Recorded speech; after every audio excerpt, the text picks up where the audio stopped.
দেশে আবারও বেড়েছে স্বর্ণের দাম টানা ২ দফা মূল্য কমানোর পরে আবারও দেশের বাজারে সোনার দাম বাড়ানোর ঘোষণা দিয়েছে বাংলাদেশ জুয়েলারি অ্যাসোসিয়েশন বাজুস।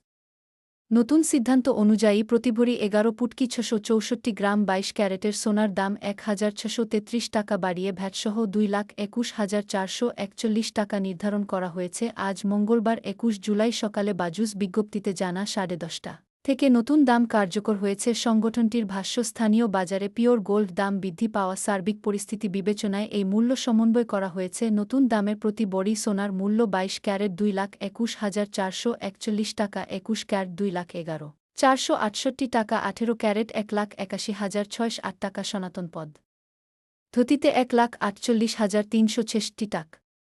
বাজুস জানিয়েছে, পরবর্তী ঘোষণা না দেওয়া পর্যন্ত দেশের সব জুয়েলারি প্রতিষ্ঠানে এই দাম কার্যকর থাকবে। চলতি বছর এখন পর্যন্ত দেশের বাজারে সোনার দাম ৯২ বার সমন্বয় করা হয়েছে। অন্যদিকে রূপার দাম অপরিবর্তিত রয়েছে। বর্তমানে প্রতি ভরি ২২ ক্যারেটের রূপা বিক্রি হচ্ছে ৪,৬০৭ টাকায়।